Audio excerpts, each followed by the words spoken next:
Bom dia, boa tarde, boa noite, né? Não sei que hora você vai estar escutando esse conteúdo de hoje do curso de Crisma. Hoje nós então estaremos no quinto encontro e vamos falar propriamente sobre a Bíblia, né? A Palavra de Deus. Dando prosseguimento ao nosso último encontro, né? Que foi a parábola do semeador. E na parábola do semeador a gente viu a importância de mantermos o nosso coração como uma terra boa, né? Quando a semente encontra uma terra boa, quando a semente encontra uma terra fértil, aí ela germina, produz frutos. Quando a semente é perdida no caminho, quando a semente não consegue criar raízes, né, o sol bate muito forte nela, ela fica queimada. Quando ela é jogada no meio aos espinhos, os espinhos a sufocam e ela não produz fruto.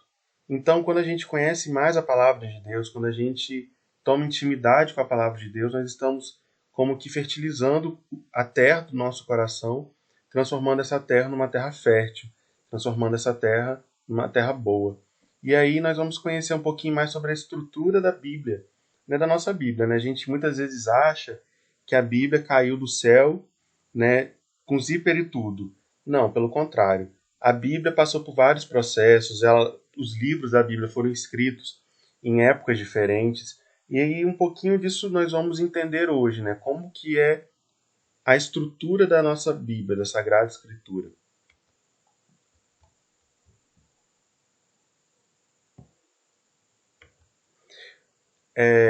A Bíblia, então, ela é organizada em dois grandes grupos.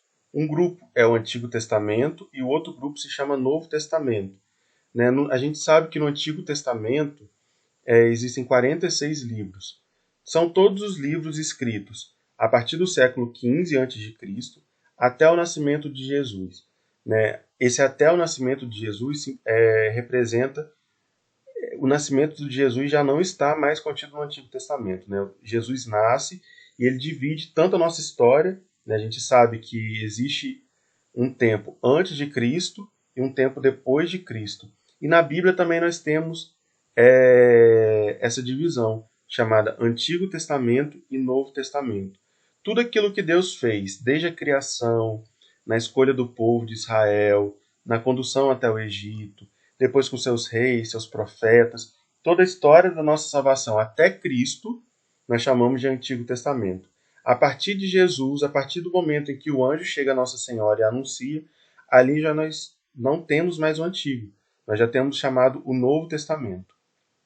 O Novo Testamento é composto por 27 livros. São todos os livros escritos após a vinda de Jesus, né? A encarnação de Jesus no ventre de Nossa Senhora. E terminou de se escrever esses 27 livros, né, no século I depois de Cristo. Esses livros trazem as obras de Jesus, a criação e a expansão da igreja, e além da formação do povo cristão. E também o último livro chamado Apocalipse, que é o livro da revelação.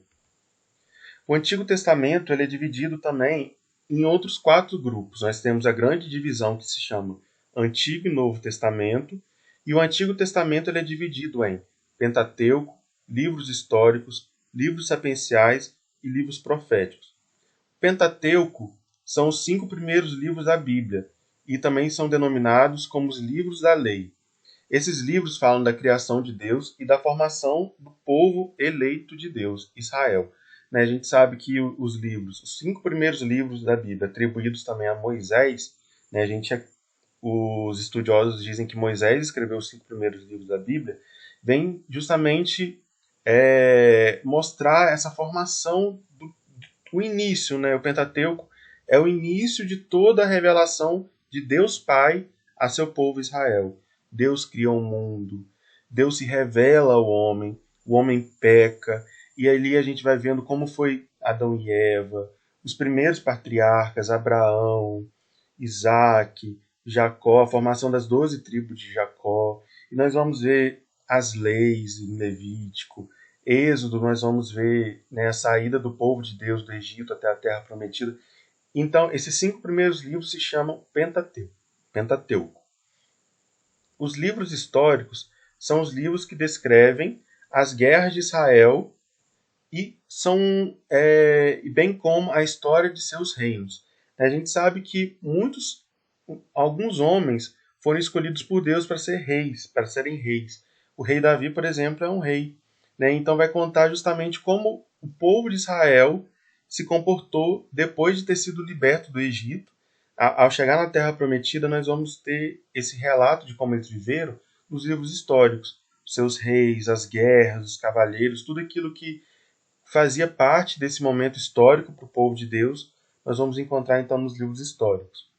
Os livros sapienciais apresentam a sabedoria e a poesia dos hebreus. Sapienciais vem de sabedoria, né? Então, assim, o livro de sabedoria, eclesiástico. O próprio livro dos Salmos, né, também é um livro sapiencial, né, como diz a poesia dos hebreus.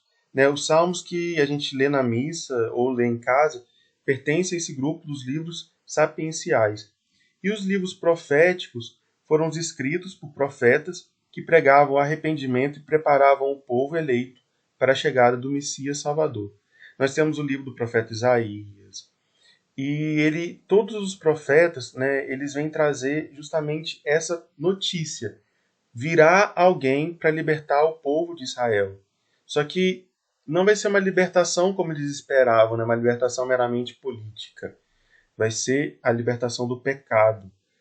O próprio Deus vai mandar o Messias Salvador, né? E aí a gente pode ver uma profecia, por exemplo, né, retirada do livro profético, mais precisamente o livro do profeta Isaías, em dizer: uma virgem dará à luz a um filho. Né? Já vem fazendo referência a Nossa Senhora, que lá no Antigo Testamento vai ser visitada pelo anjo, né? E Jesus vai encarnar no ventre dela. Né? No Antigo Testamento, Jesus não é reconhecido ainda com esse nome, Jesus. Esse nome vai ser o nome que ele vai pegar no Novo Testamento. Mas no Antigo Testamento ele ainda era conhecido como Messias, como Emanuel, não propriamente como Jesus. Já no Novo Testamento, nós temos 4 divisões.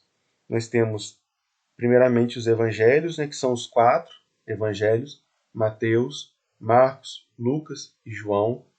E a palavra evangelho significa boa nova. Os evangelhos vão apresentar os feitos do Filho. E vamos focar nesse Filho. Por que o Filho? Nós temos Deus Pai, Deus Filho e Deus Espírito Santo, a Santíssima Trindade.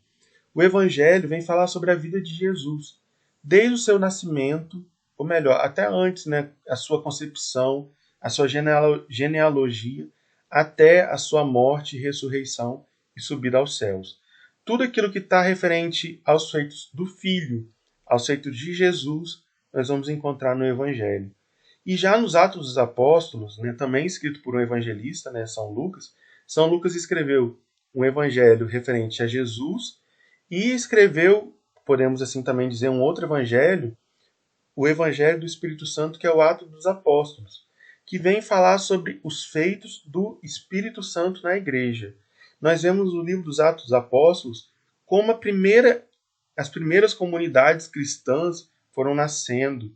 Então a gente conhece esse rosto da igreja nascente e como ela foi organizada. Nós vamos entender no livro dos Atos dos Apóstolos como o Espírito Santo agia através de Pedro, através de Paulo, através, né, daqueles primeiros apóstolos, o que acontecia naquelas primeiras comunidades de cristãos que iam sendo formadas. Nós vamos entender o surgimento propriamente da igreja através da ação do Espírito Santo. E também temos as epístolas, ou melhor, cartas. Né? Esse nome epístola pode às vezes confundir, mas praticamente todas as missas que a gente participa no domingo é retirado de uma epístola, né? É retirado de uma carta de São Paulo, de São Pedro, ou até mesmo de algum outro escritor. E essas cartas eram direcionadas a comunidades ou a pessoas. Por exemplo, Carta de São Paulo aos Romanos. Ela foi direcionada à comunidade dos romanos. Carta a Tito, né, foi direcionada àquela pessoa propriamente dita, a Tito. E aí nós podemos ver que essas cartas sempre têm um cunho de exortação. São como que os apóstolos, né, aqueles primeiros apóstolos, Paulo, Pedro, ensinando a sua doutrina, a doutrina cristã, através de cartas, né? A gente sabe que antigamente não existia internet, não existia telefone, então a palavra de Deus chegava a outras pessoas através de cartas. E no século II a gente já pode entender que essas cartas já eram incorporadas como escritos do Novo Testamento. E o último livro da Bíblia, né, o Apocalipse, que para muitos parece que é a revelação do fim do mundo, e na verdade ele é um livro da revelação. Foi escrito também pelo evangelista São João, do fim de sua vida, mais ou menos no ano 100. Este livro é considerado, pela maioria dos leitores, como eu disse, né, como o mais difícil de compreender e misterioso. Nós temos que aprender a acolher a palavra de Deus cada vez mais. A gente nota que em muitas religiões, o homem, em outras religiões que não são religiões cristãs, o homem tem que ir ao encontro de Deus, tem que correr ao encontro de Deus. Porém, o cristianismo tem uma coisa diferente de todas as religiões. A gente percebe pela Sagrada Escritura que o primeiro passo de ir ao encontro é sempre de Deus. Deus é o encontro do homem, Deus cria o homem, Deus quer falar com o homem, Deus manda o seu Filho, o Espírito Santo vem agir em nós, então é sempre Deus que dá esse primeiro passo. E a Bíblia, que né, é de onde a gente pode tirar toda essa informação, é uma palavra viva. Né? A gente não pode pegar a Bíblia como se fosse um livro ultrapassado. Muitas vezes nós, como cristãos, entendemos que a Bíblia perdeu seu valor por ser um livro muito antigo, né? Escrito há mais ou menos 2000 anos, né? O Novo Testamento. O Antigo Testamento, então, quantos séculos atrás não foi escrito? E a gente pode cair no discreto de desacreditar na palavra de Deus. Pelo contrário, a palavra de Deus ela é viva e eficaz no meio de nós, ela é atual. Todo dia, se a gente quiser abrir a Bíblia, ler, podemos aplicar o que a gente leu e entendeu na nossa vida hoje, amanhã e futuramente. Em outras religiões, o homem é quem encontra Deus. O cristianismo é exatamente o contrário. Nós fomos encontrados por Deus. Deus vem e se revela. Deus fala. Deus envia o seu Filho para o meio de nós. E é importante, né, frisar isso. Deus fala. Né? A Bíblia é nada mais, nada menos do que como, né, trazendo isso para uma linguagem humana. É uma boca de Deus. A Bíblia é como se fosse a boca de Deus que se abre para falar com o seu povo. Toda vez, né, que a gente estiver angustiado, sem direção, que a gente possa fazer essa experiência de abrir a palavra de Deus, escutar o que Deus tem para falar para nós naquele momento. E terminando esse conteúdo de hoje, eu venho trazer também um pouco sobre a Léxio Divina. O que é a Léxio Divina? É uma expressão latina já presente e consagrada no vocabulário católico, que pode ser traduzida como leitura divina, leitura espiritual, ou até mesmo leitura orante da palavra de Deus. Porque, como eu disse, a gente não pode somente pegar a Bíblia, a palavra de Deus, ler como se a gente estivesse lendo uma receita de bolo, como se a gente estivesse lendo o capítulo da novela de hoje à noite, como se a gente estivesse lendo um conteúdo da escola que o nosso professor pediu para a gente ler. Aquilo que a gente está lendo precisa entrar no nosso coração e mudar aquilo que há em nós. Então, para que a gente possa fazer uma leitura adequada e eficaz da palavra de Deus, eu trouxe aqui 6 passos para a gente poder, então, estar cumprindo. Primeiro de tudo, fazer uma oração inicial. Orar, pedir a Jesus, pedir ao Espírito Santo que possa falar em nós, falar para nós através da palavra de Deus. O segundo passo é ler a palavra de Deus. Ler, pegar o livro, ler. Hoje o Evangelho fala sobre a multiplicação dos pães. Ler o que está falando no Evangelho. O terceiro passo é meditar.